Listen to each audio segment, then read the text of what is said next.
علامات قیامت کو سہل ترین انداز میں یوں بیان کیا جا سکتا ہے کہ وہ جن کا بہت پہلے ظہور ہو چکا، یعنی جن نشانیوں کا روز قیامت سے نسبتاً فاصلہ بہت زیادہ ہے، وہ علامات بعیدہ کہلاتی ہیں۔ مثلا رسول اللہ صلی اللہ علیہ وآلہ وسلم کی دنیا میں تشریف آوری اور ان کا وصال، یہ بھی قیامت کی نشانی ہے۔ غزوات اور چاند کا ٹکڑے ہو جانا، اور پھر مدینہ منورہ میں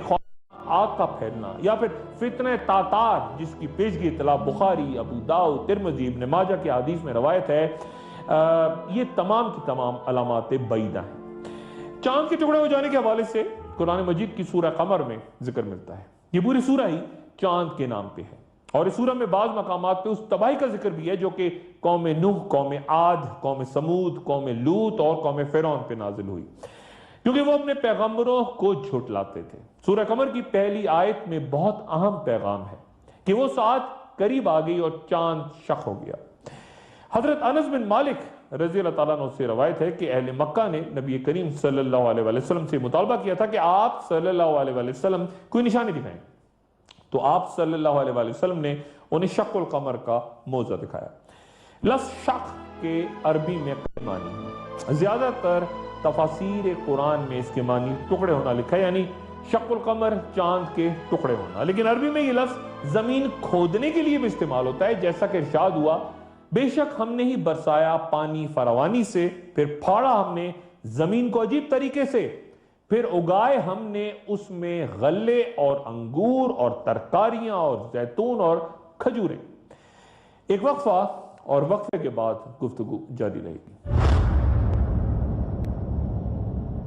گفتگو میں ایک بار پھر خوش آمدید۔ علامات بعیدہ میں سے ایک وہ واقعات جو رونما ہو چکی ہیں، ان میں مدینہ کی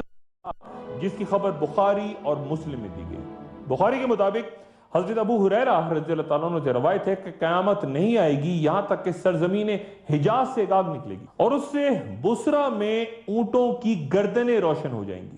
اس حدیث میں بصرہ کا ذکر ہے، عراق کے شہر بصرہ کا نہیں۔ یہ بصرہ مدینہ منورہ اور دمشق کے درمیان ملک شام کا ایک مشہور شہر ہے، جس کا دمشق سے فاصلہ کچھ 48 میل کے لگ بھگ ہے، اور یہ وہ مقام ہے جہاں بحیرہ نامی عیسائی راہب نے رسول اللہ صلی اللہ علیہ وآلہ وسلم کے نبی ہونے کی پیشگوئی کی تھی۔ اس شہر کو بصر الحریر بھی کہتے ہیں، اور انجیل میں اس قدیم آبادی کا ذکر بصر کے نام سے ہے۔ بہت کم لوگ شاید اس حقیقت سے واقف ہوں کہ وہ مقام جہاں عیسائی راہب نے پیشگوئی کی تھی آج بھی موجود ہے۔ بہت کم لوگ وہاں جاتے ہیں، اور اس ویرانے میں ایک 4 دیواری کے اندر ایک درخت اس مقام پہ، اس جگہ پہ موجود ہے۔ علماء کا اتفاق ہے کہ حدیث مبارک میں جس آگ کا ذکر ہوا وہ 6 جمادی الثانی 654 ہجری کی شام مدینہ منورہ کی مشرقی سمت کے مقام حرا سے پھیلی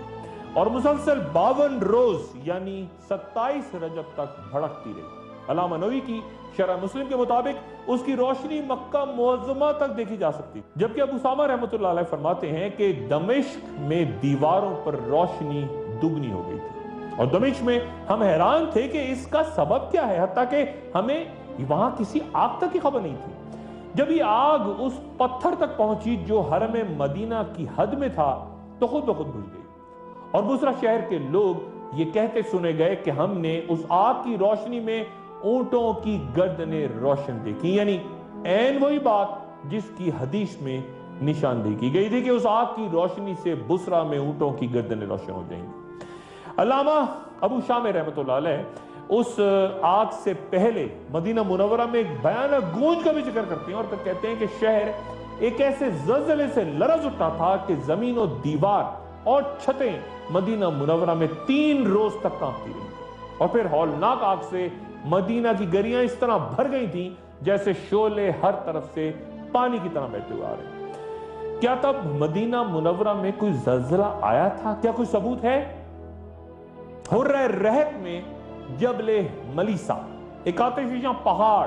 جو کہ صدیوں سے خاموش ہے، اور جدید سائنسی تحقیق بتاتی ہے کہ آخری بار اس نے 654 ہجری میں لاوا اگلا تھا، اور یہ آتشی لاوا اپنے مرکز سے شمال کی جانب 23 کلومیٹر کی جانب سے اٹھا تھا، اور اس کی حدیں مدینہ منورہ کے موجودہ ایئرپورٹ تک جا پہنچی تھی، اور یہ پگھلا ہوا گرم لاوا ایک ایسے مقام پہ جا کے رک گیا تھا جہاں سے مدینہ شہر صرف 12 کلومیٹر دور تھا۔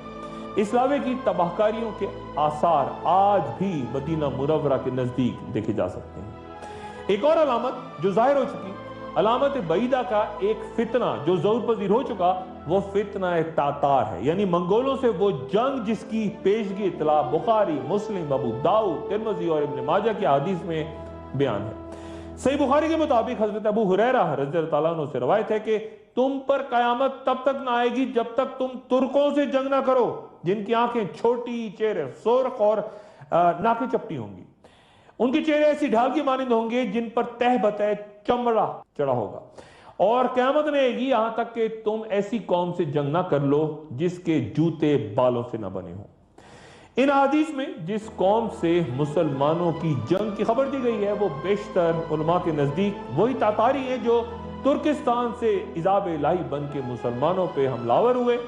اور اس آنے کی جو خبر رسول اللہ صلی اللہ علیہ وآلہ وسلم نے بیان فرمائی تھی کہ وہ تمام بربادی و خونریزی ہمیں فتنہ تاتار میں نظر آتی ہے۔ واضح طور پر بنو عباس کے آخری خلیفہ مستعصم باللہ کے قتل ہونے کے بعد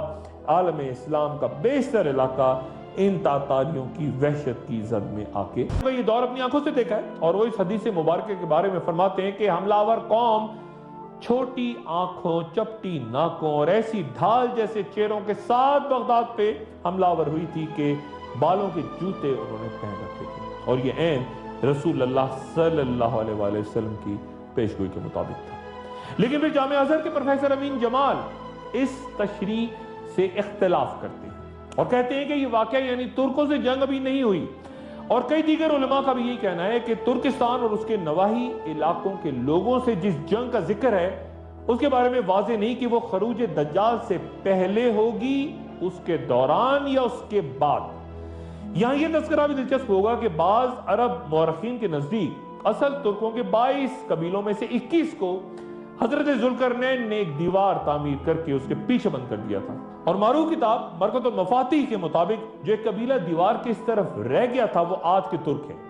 یاد رہے کہ اس قوم سے ایک جہاد حضرت قتیبہ بن مسلم رضی اللہ تعالیٰ عنہ کی قیادت میں تب ہوا تھا جب بخارا، آذربائیجان اور سمرقند وغیرہ فتح ہوئے، اور اب یہ علاقے دوبارہ سوویت یونین سے آزاد ہو کے وسطی ایشیا کی ریاستوں کی شکل لے چکے ہیں۔ اس حدیث کی تشریح کرتے ہوئے بہت احتیاط کی ضرورت ہے کیونکہ یہاں عرب و عجم کی تفریق کو بھی سامنے رکھنا ضروری ہے، خصوصاً مختلف مورخین کا اپنا پس منظر، اس لیے کہ کئی اکابرین نے تو عباسی خلافت کے دوران ہی تاتاریوں کے ہاتھوں خاتمے کو اس دور میں یاجوج و ماجوج کی الغار قرار دے دیا تھا، کیونکہ وہ بھی مشرق ہی سے آئے تھے۔ عباسی دور میں ترکوں کو غلام بنانے کا بڑا شوق تھا، بڑا رواج تھا۔ نو مسلم ترک تیزی سے ترقی کرتے گئے، اور جب انہوں نے دیکھا کہ سب سے بڑی اسلامی فوج تو ہم ہی ہیں، تو یہ جو تاریخ میں اکثر ہم عربی کا لفظ سنتے ہیں مملوک، اس کا مطلب ہی سفید غلام ہے، اور ہم ان سفید ترک غلاموں کو برِ صغیر میں خاندان غلامہ کے نام سے بھی یاد کرتے ہیں۔ ان ترکوں نے عربوں کی جگہ لے لی، یہ جو غلام تھے، اور پھر حکومت کی ابتدا انہوں نے ترک سپہ سالار قطب الدین ایبک کی صورت میں کی، اور پھر التمش، غیاث الدین بلبن اور رضیہ سلطانہ، یہ سب مملوک تھے۔ ایک وقفہ اور اس کے بعد اس اہم اور حساس موضوع پہ گفتگو جاری رہے گی۔ گفتگو میں ایک بار پھر خوش آمدید۔ یہ عرب و عجم تفریق اور اس کی تاریخ جو آج بھی ہمارا تعاقب کر رہی ہے اس کا ذکر بعد میں، لیکن اس مرحلے میں ذرا اس حدیث مبارکہ کا ذکر جہاں بخاری و مسلم میں ایک دعوت دیتی دو جماعتوں کے درمیان جنگ کا ذکر ہے۔ شارح حدیث ابن حجر اور دیگر علماء کی اکثریت اس بات پہ متفق ہے کہ یہاں اس جنگ صفین کا ذکر ہے جو حضرت علی کرم اللہ وجہہ اور حضرت امیر معاویہ رضی اللہ عنہ کے درمیان صفین کے مقام پہ ہوئی، جو کہ دریائے فرات کے کنارے 37 ہجری یا 657 عیسوی میں برپا ہوئی، اور جسے مسلمانوں کی پہلی خانہ جنگی یا فتنہ بھی کہا جاتا ہے۔ صفین کا علاقہ اب ملک شام کا وہ علاقہ ہے جسے رقہ کہتے ہیں، اور یہ نام آج کل بہت زیادہ آپ سنتے ہوں گے کہ آج بھی وہاں مذہب کے نام پہ ایک دوسرے کے گلے کاٹے جا رہے ہیں۔ رقہ کے علاقے میں جنگ صفین سے پہلے دونوں فوجیں 100 دن تک آمنے سامنے کھڑی بات چیت کرتی رہی، اور پھر بربادی کا آغاز ہو گیا۔ مورخ یعقوبی بیان کرتے ہیں کہ 1 لاکھ مسلمان اس جنگ میں شہید ہوئے، اور ایک نئے گروہ نے یہاں جنم لیا جو ابتدا میں القرا اور پھر خوارج کہلایا۔ آگے گفتگو میں خوارج پہ تفصیلی بات کروں گا، لیکن یہ بھی کہ کن لوگوں کو خوارج کہتے ہیں، دوسرے کون سے لوگ ایسے ہیں جو واقعی خوارج ہیں،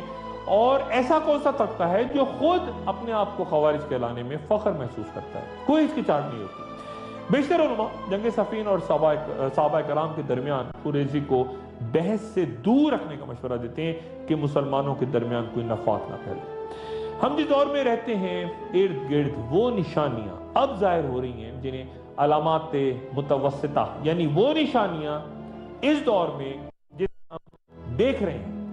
آہستہ ہمارے سامنے رونما ہوتے، یہ واقعات ہمیں اس زمانے کی طرف مقررہ وقت کی رفتار کے ساتھ لے جا رہے ہیں جہاں پہ علامات کبریٰ تیزی سے ظاہر ہوں گی، اور پھر اس کے بعد چونکہ کئی واقعات یعنی ظہور امام مہدی، حضرت عیسیٰ علیہ السلام، تشریف آوری، آخری جنگیں، خونریزی، یہ سب کچھ چونکہ اور موجودہ دور سے کسی نہ کسی انداز میں مربوط ہیں، اس لیے انہیں سمجھنے کے لیے ہمیں کبھی ماضی کا سفر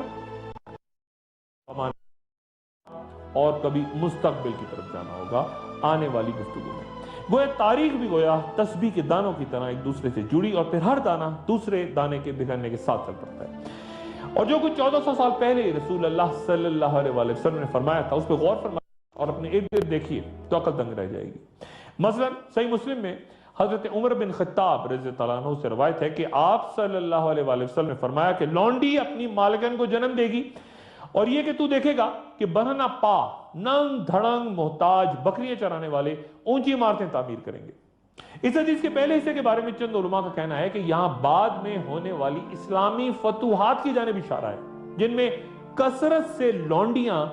جنگی قیدی بنا کے لائی گئی تھی، اور پھر لونڈیوں نے ظاہر ہے بچوں کو جنم دیا، انہیں حرم میں رکھنے کا رواج ہوا، اور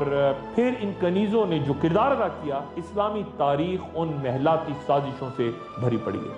جبکہ کچھ علماء کا اصرار ہے کہ اس حدیث میں نافرمان اولاد کی جانب اشارہ ہے کہ بیٹی اپنی ماں سے یوں پیش آئے گی جیسے ماں اس کے غلام ہو۔